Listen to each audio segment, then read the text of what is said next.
Funding support for Presente is provided by Joseph and Elizabeth Walder Charitable Fund and generous Chicagoans like you.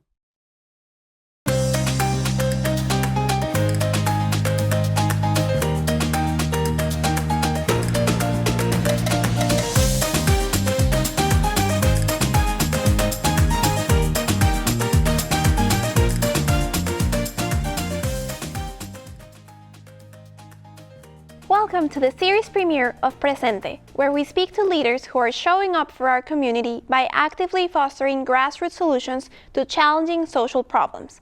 I'm Francia Garcia Hernandez, your host. Diana and Jessica Klein, the Venezuelan sisters behind Klein's Bakery in Lakeview, shared their journey of opening a business 7 years ago. Later, two experts join us in the studio for a conversation about challenges and opportunities for Latino business owners. We begin in your neighborhood. I visited Klein's Bakery, a bakery and cafe in Lakeview owned by two Venezuelan sisters, to learn how they started and keep their business going.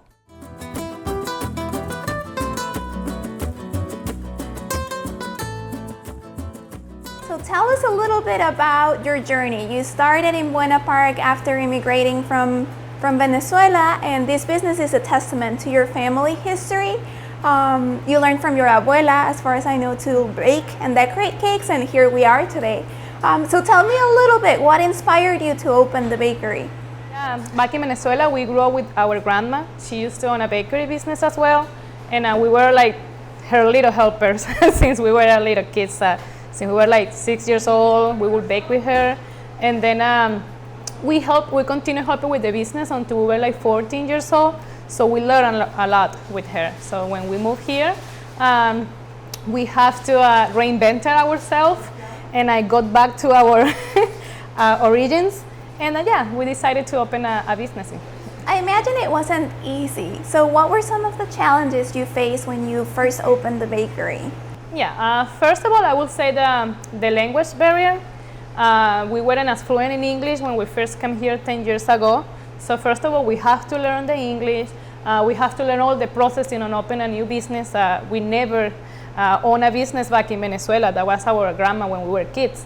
Introducing our Venezuelan culture in the bakery business, like back in time in Chicago, nobody knew where was even like Venezuela. When we would say that we come from Venezuela, there is not a country that people will hear as much as now. So it was difficult to explain them that we are from here, this is what we eat, this is our pastries, and explain every single pastry to them. So we figured out combining American and Venezuelan pastries together. So we will bring customers in looking for something that they know, and then explain them, okay, we also offer this, we are from Venezuela, this is our flavors, our culture. So I would say that those two things were the most difficult ones. Was there any local group, a government program, anything that helped you? I would have to say that Chicago does a great job. When you go to the business affair department, they have everything printed for you. When you go for information, even if it's in English, or they will have it in Spanish as well, they give you all the steps that you need. Actually, the website that you have to go to follow every single step to register your company and everything else. And there are other organizations that are also very helpful. Diana just took a... We are in two places. I think that the chambers really help. We are in Oaktown and Lakeview East, and they are really good helping us. And also this year I participated in a program with the Women Business Development Center, and they were really good, and they made us feel powerful. That's great to hear, because there are so many other Latinos out there who may be thinking about opening a business, but they don't know where to start. What would be your advice for them? First of all, everything is possible. You can do it. Just come up with a plan, follow your dreams, and get yourself informed. If you go to either the business affair in Chicago, there are a lot of organizations. I already know that an organization for Latino-owned business and woman-owned business that you can find information. Keep doing what you're doing. Hear the people, hear your customer, For example, if you are doing something in this way, but they tell you something you need to hear, and overcome and do this, and yeah, but mostly believe in yourself and you can do this. So show us some of Klein's Bakery's favorite dishes and most loved pastries. Of course, when people approach to the register, they will find first of all the breakfast menu, American breakfast, coffee and tea. But if you look more into, you will find our favorites, which is the cachitos, the Venezuelan croissants. We have different flavors on stock. We have our stuffed bagel with cream cheese. On the cool display, you will find our sweets, which is tres leches, tiramisu, chocolate marquesas. We have Venezuelan style cookies, brownies, K-pops. You have a big choices of if you have a sweet too or a savory too, we have both. I know the bagel became a little bit viral on social media. Tell me about that. How did that Yeah. My sister decided to create a bagel that has been popular on other states, and she recorded a video of making it, and people just they never tried here in Chicago. So it's a bagel. We cut it in pieces, we fill it up with cream cheese, and we dump it in butter with garlic and parsley on top. You get it toasted, it's really good. It's like a garlic cream cheese bread. Yeah, so it became really popular, and people have been coming all over the city to try it. Yeah. Wow, so innovating and adapting all the time. And you're doing more than just selling delicious pastries and selling coffee. You have employees who depend on you to have a living. So tell us a little bit about that. How many employees work here? Who are they? And why is it important to keep this business growing? Yeah, so right now we have like 25 employees working with us. The most of them are from Venezuela, and we are so happy to have that people because we are like family, and we feel like we can trust them, and they trust us, and they like to be doing this and tasting the same thing that we're doing in Venezuela. Very grateful to be able to offer some of our Venezuelan fellow immigrants a job opportunity in the country that we didn't have when we first came here. So the majority of our employees are at the moment Venezuelans, but it's because we open the door for them. Whenever they come for a job, we try to open a spot to fit in here. And as my sister is saying, they are not only our employees, we are like a big family. So what's next for Klein's Bakery? What are some of your future plans or dreams? Yeah. We're planning to keep growing. Actually, we are looking forward to open a third location this coming fall. We're working on that in a different neighborhood. And our plan is just keep growing as a family, first of all, as a team, as a business, and show the people in Chicago specifically that our flavors, that Venezuela has a lot to offer, nice people, nice music. We always try to play like Venezuelan music in the background, so people, when they hear it, they feel that they are entered to a little piece of Venezuela in Chicago, and they feel welcome and warm.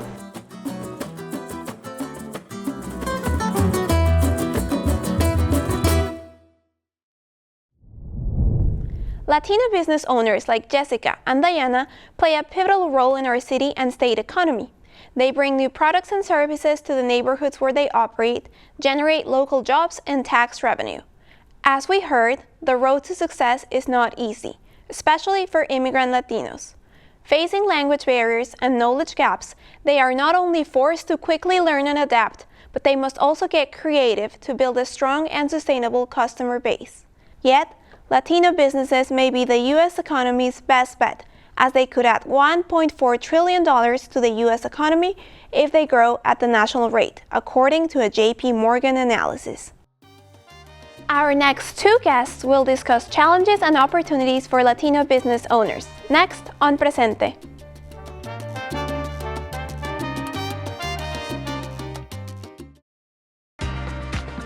I'm Darius Hillman, inviting you to join me for the series premiere of Chicago Noir, the news magazine that highlights and showcases the African American experience in the Windy City. Tune in each month on CAN TV Cable Channel 19 or stream live on cantv.org or on the CAN TV Plus app. Elevated conversation and storytelling. Experience the power of community television.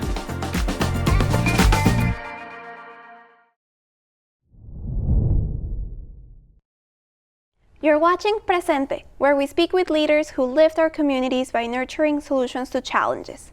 Today's program is focusing on economic empowerment. We talk to two immigrant sisters and business owners about the challenges of opening a business, overcoming language barriers, and staying afloat during the COVID-19 pandemic. Now, we are joined in the studio by two special guests. Jaime Di Paulo, president of the Illinois Hispanic Chamber of Commerce, and Diana Alfaro, Latinx Business Development Manager for the Illinois Department of Commerce and Economic Opportunity, join us now to discuss opportunities for Latinos and Latinas like Diana and Jessica who want to start their own business. Thank you so much for joining us. Thank you for having us. Thank you, Francia. Appreciate it. It is great to have you here. We know that nationwide there are millions of Latino-owned businesses who are contributing to our national economy, to our state economy, and overall they're contributing over $800 billion to the U.S. economy, according to a report by the U.S. Department of Treasury. So, Diana, in Illinois, how are Latino-owned businesses playing a role for the economy?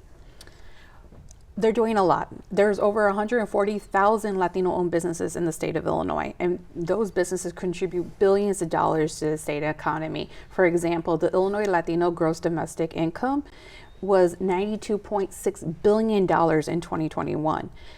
In addition to that, Latino employer firms contribute and employ over 86,000 employees in the state of Illinois, contributing to an annual payroll of over $3.7 billion. And that's just a few examples of the immense contributions that Latino-owned businesses do here in the state of Illinois, in addition to preserving and enhancing the cultural diversity here in Illinois. Right. So we visited a bakery in Lakeview, and we talked to Diana and Jessica, the two immigrant owners who started their business, and they mentioned that one of the biggest challenges they faced was growing a customer base and attracting new clients and retaining them, which is especially difficult when they first open a business. What do chambers of commerce and local organizations do for businesses like Diana's and Jessica's? So I want to tell Diana, first of all, to give us a call. I would love to help them grow and scale their business. There's no reason why they shouldn't be selling bread to the Chicago Public Schools.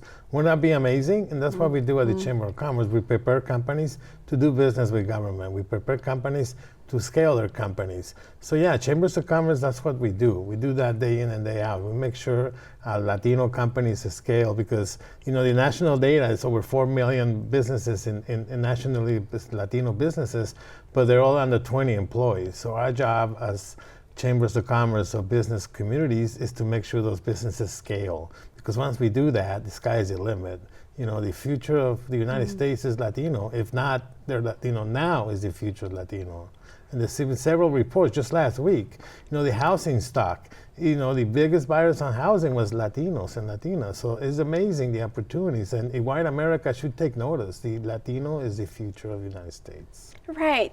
And on that note, both of your offices are working on programs to help business owners get ready to bid for government contracts. We know there's great opportunity there.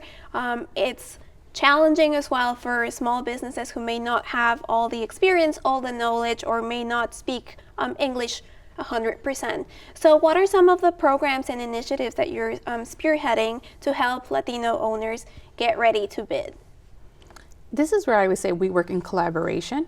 DCO and the Illinois Hispanic Chamber of Commerce, we have a program called the Apex Accelerator, and one of the centers are located within IHCC. And they're centers who work on helping business owners understand the whole world of government contracting. How do you find those contracts? How do you bid on those contracts? Once you bid and get awarded, what's next? How do you handle that?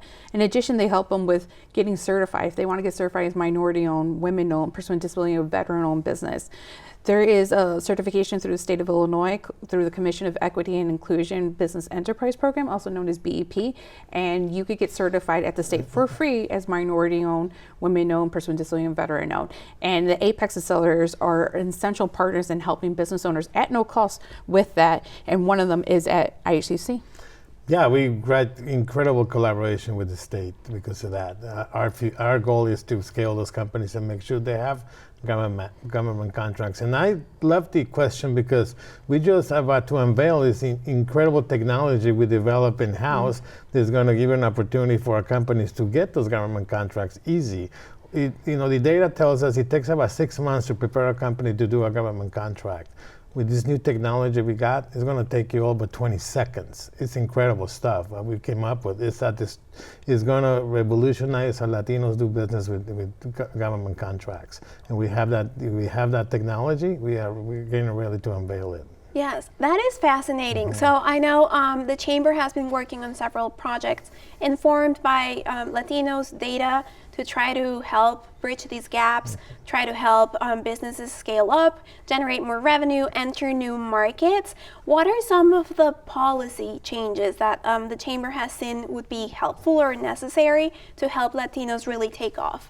So we work very closely with our legislators in Springfield, and we make sure they push policies that are going to really improve the well-being of Latino businesses, and not just in Chicago, but across the state.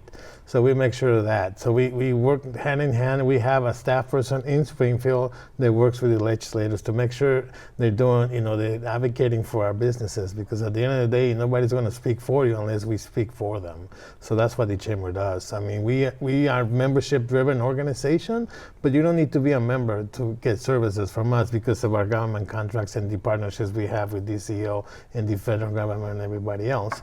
So our goal here is to increase the Latino businesses. You mentioned that the diversity in our businesses. Unfortunately, Latino businesses, not just in Illinois but across the United States, are very focused on construction and very focused on food industry. So we need to make sure they diversify their businesses because we need to access those companies. We don't own our own supply chain.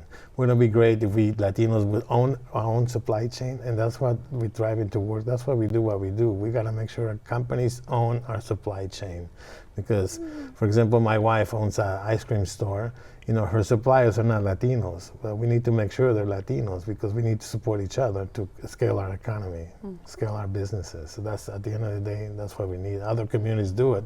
Why not Latinos? Right, and that's about the importance of collaboration. I think that's especially true for immigrant Latinos who were not U.S. born, who come here and have to overcome different challenges, in addition to just the challenge of opening a business and learning everything that comes with it. So, Diana, are there any programs or anything that the state is doing to help immigrants open businesses, grow their businesses, or if they get, a hiccup in funding or in legal challenges, is there any resource that can help them? Yeah, so within DCO, there's a number of offices, and I'm specifically out of the Office of Minority and Economic Empowerment, also known as OMI, and we work on supporting marginalized owned businesses. So OMI aims to create a very inclusive business ecosystem, and so a lot of our initiatives and programs are open to immigrant-owned businesses. We have workshops that are targeted and tailored on topics that immigrant-owned businesses want. Recently, earlier this year, we did a workshop with the Northwest Hispanic Chamber of Commerce in Hanover Park in Spanish on resources for immigrant-owned businesses in Spanish.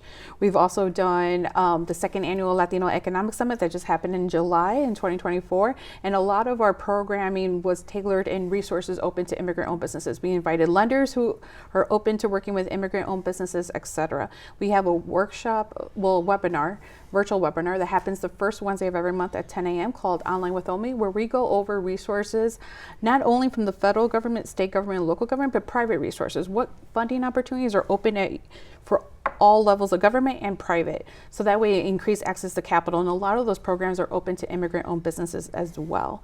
And so there are a number of resources that we're doing. And in addition to that, we have what's called the Latinx Business Colectivo, which ICC is participates in part of that.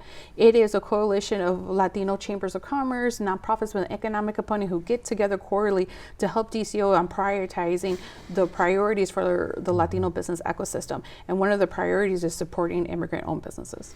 Then the key here is the small business development centers, which is they're managed by DCO. Yeah. We happen to have small business development centers in-house. I don't know who came up with this brilliant idea, because small business development centers are usually housed at universities or colleges. So the fact that we have a small business development centers in our office, it opens the doors. It's more friendly to our community, not just immigrant. Anybody can. We service them, create a website, and get them through the right steps how to navigate the system, how to open up a business, how to use the tools you have at your disposal in the internet to market your business for free. Everything we do is at no cost to the client. So take advantage of those opportunities. Chambers are here, and not just our chamber. Any chamber around the state of Illinois is mandated to help businesses. That's what we're here for. Use us as a resource. You don't have to do it alone, because our companies are very small. So you need to find friends who's going to actually help you. In this case, Chambers of Commerce can do that. Yeah. And those SBDCs, just to add on to it, the SBDCs are located throughout the state of Illinois, right? There's about close to 40 SBDCs. IHCC has one, and their reach is very far, right? Although they're headquartered out of Chicago, you see IHCC in the suburbs and all over. There are other SBDCs in Central Illinois, Southern Illinois. So as a Latino-owned business in Illinois, you're able to find those resources. And plus, all our SBDCs do things virtually as well if you need that one-on-one hand-holding. Yes. So a lot of people talk about access to capital. That's a very easy word to throwing around, but the fact is that the banking institutions, Latinos have 60 times less chances to get a loan compared to a white counterpart. So we got a lot of work to do. So that's our job as a chamber, to make sure the legislators know this and make changes on the law so Latinos have an access to capital. We need to pair up the system. For example, venture capital is the same way. 14% of technology companies are being built by Latinos or Latinas, and only 2% have access to venture capital. So what's wrong with that picture? You tell me. So Chambers of Commerce, our Chamber of Commerce, are doing the work to make sure they even the playing field too. Right, and that's especially important because we have reports showing that only 3% of Latino businesses are generating over $1 million in revenue. So there is potential for growth, but what I'm hearing today is there are also programs and existing opportunities that any Latino business owners can take advantage of starting today to help scale their business, market, grow, get ready for government contracts and any other actions that they can take to start taking their business to the next level. So before we wrap up, as we're running out of time, I want to ask you, let's give our viewers some homework, what are 2 or 3 actions that every Latino business owner can take today to help their business grow and succeed? And Diana, I'll start with you. The first is to please connect with the Department of Commerce if you haven't already. Our website is dceo.illinois.gov, and you could get that information in English or Spanish. We want to make sure that you're connected to the grant opportunities that we have, the technical assistance, in addition, all the other services that we have. We're launching the Economic Empowerment Centers. We'll be helping business owners with training on business operations, on business management.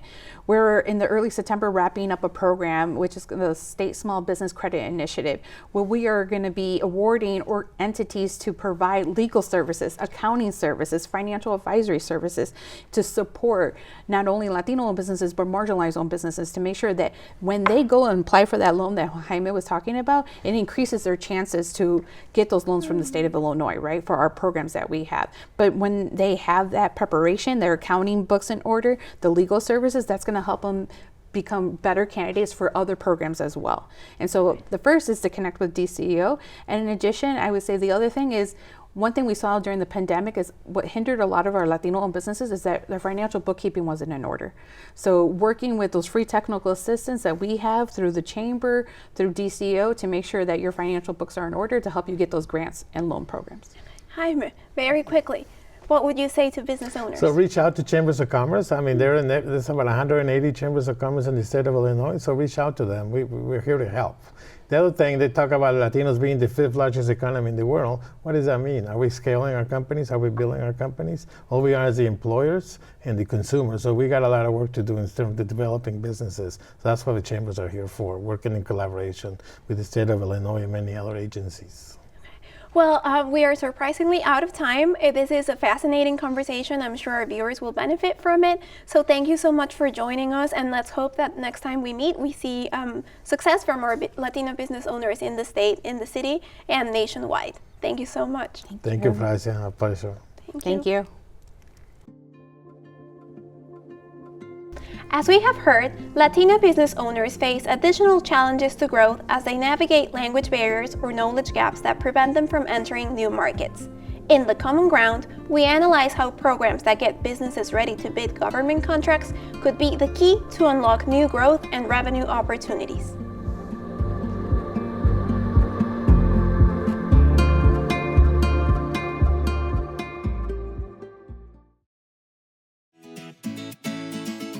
Little Village, La Villita, a vibrant and diverse neighborhood on the southwest side of Chicago.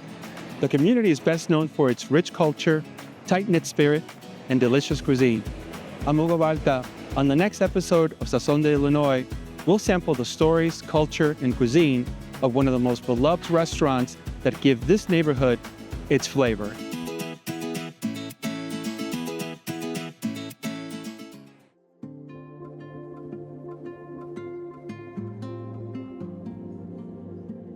Klein's Bakery, like many other Latino-owned businesses, plays a pivotal role in our local economy by bringing in tax dollars and creating jobs. Yet, Latino business owners, especially immigrant Latinos, are further challenged as they often navigate language barriers and knowledge gaps that prevent them from entering markets with great economic opportunity. The Illinois Hispanic Chamber of Commerce and the Illinois Department of Commerce and Economic Opportunity are finding common ground by implementing programs that help businesses get ready to bid for government contracts. Through a dedicated network that provides one-on-one counseling to small businesses, training on federal, state, and local business certifications, and pairs local businesses to governmental agencies seeking vendors, the Illinois Department of Commerce and Economic Opportunity is helping business owners meet the requirements needed to be a government vendor. Just in 2019, Illinois businesses won over 800 government contracts worth over $1.1 billion, according to data published by the Illinois Department of Commerce and Economic Opportunity. As we see more Latino businesses enter the business-to-government market, we could see Latino businesses scale and grow their market share in new industries. What do you think? We want to know. Contact us via Instagram because you are more than just our audience. You are our contributors. Thank you for joining us on this first edition of Presente. I'm Francia Garcia Hernandez.